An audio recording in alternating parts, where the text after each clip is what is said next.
दोस्तों, आज के रीजनिंग क्लास का ये पहला प्रश्न है जिसमें कहा जा रहा है कि ये डाइस का प्रश्न है। 6 के विपरीत संख्या को ज्ञात करें। यही आपको पता लगाना है। तो ऐसे प्रश्न को सॉल्व करने का सबसे अच्छा तरीका क्या है कि एक डाइस हो, दो डाइस हो, चार डाइस हो। जब भी ऐसा प्रश्न आए तो आप देखिए कि क्या है इसमें कॉमन, देखिए दोनों में कौन सी संख्या कॉमन है। तो यहाँ आप देखेंगे कि पहले डाइस में एक है, दूसरे डाइस में भी एक है, तो एक कॉमन हो जाएगा। तो सबसे पहले यहाँ पर एक को लिख लेंगे। उसके बाद कॉमन जो संख्या आएगी उसके क्लॉकवाइज हम मूव करेंगे। मतलब जैसे ये एक है तो यहाँ से हम यहाँ आएंगे, फिर यहाँ से हम यहाँ आ जाएंगे, तो ये क्लॉकवाइज हो गया। तो पहला नंबर जो आएगा वो हो जाएगा 5, दूसरा नंबर हो गया 6। फिर दूसरे डाइस में भी हम वही करेंगे, एक से जो कॉमन संख्या है उससे हम क्लॉकवाइज मूव करेंगे। तो पहला जो संख्या आया वो आ गया आपका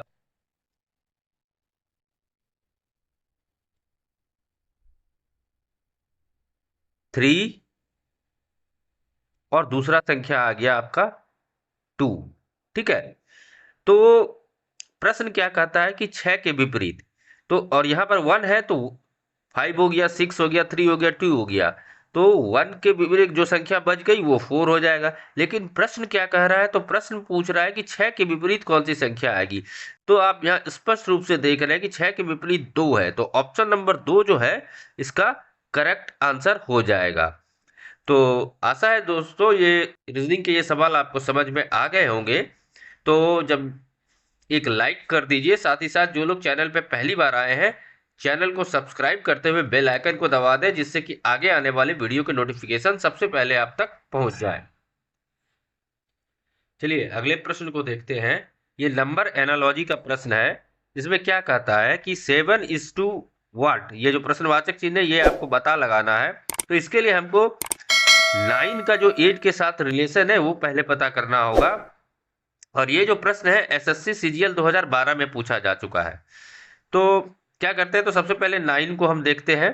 तो अगर हम 9 का स्क्वायर करते हैं तो कितना हो जाता है, 81।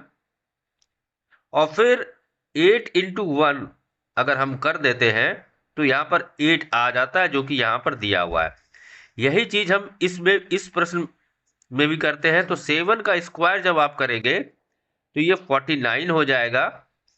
और 4 × 9 जब आप करेंगे तो आपको कितना आ जाएगा बताइए, कमेंट करके बताइए।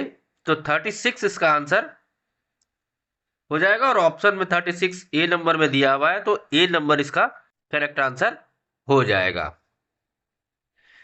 चलिए नंबर एनोलॉजी का एक और प्रश्न देखते हैं। इसमें कहता है कि 22:16 जिस प्रकार से आया है उसी प्रकार 9:what क्या आएगा। यह भी प्रश्न आपका एसएससी सीजीएल 2012 में पूछा जा चुका है। तो सबसे पहले हम क्या करते हैं, 22 का स्क्वायर हम कर देते हैं। 22 का जब आप स्क्वायर करिएगा तो आपको 484 मिलेगा। कितना मिलेगा, 484 मिलेगा। और 484 को आपस में आप जोड़िए, 4 + 8 + 4 आप करेंगे तो आपको 16 मिल जाएगा। उसी लॉजिक को हम यहाँ पर 19 के साथ करेंगे। तो 19 का सबसे पहले हम स्क्वायर करते हैं। तो 19 का स्क्वायर करने पे हमको 361 मिलेगा, 361 मिलेगा। और इन संख्याओं को आपस में हम जोड़ देंगे तो 369 + 1 10। और ऑप्शन में ए नंबर में 10 दिया हुआ है, इसलिए ऑप्शन नंबर ए इसका करेक्ट आंसर हो जाएगा। आशा है ये सवाल भी आपको समझ में आ गई होगी। तो चलिए एक और प्रश्न, ये भी नंबर एनालॉजी का प्रश्न है। क्या कहता है प्रश्न कि 11:22 जिस प्रकार से आया है उसी प्रकार 70:what क्या आएगा। और ये जो प्रश्न है एसएससी सीजीएल 2008 में पूछा जा चुका है। तो ऐसे प्रश्न को सॉल्व करने के लिए क्या करेंगे, तो 11 का जो दोनों डिजिट है उसको आपस में हम जोड़ देते हैं। 1 + 1 = 2 हो जाएगा। और इस 2 को फिर 17 से हम मल्टीप्लाई करेंगे, 11 से मल्टीप्लाई करेंगे तो यहाँ आपका 22 आ जाएगा। इसी लॉजिक को हम यहाँ पर भी लगाते हैं।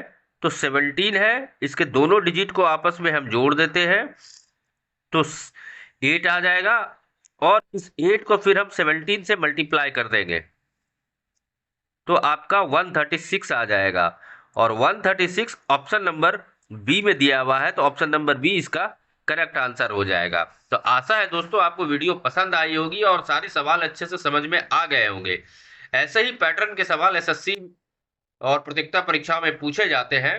तो वीडियो पसंद आई हो तो एक लाइक और चैनल को सब्सक्राइब अवश्य कर दें, और जो लोग चैनल पर पहली बार आए हैं चैनल को सब्सक्राइब करते हुए बेल आइकन को जरूर दबा दें। धन्यवाद।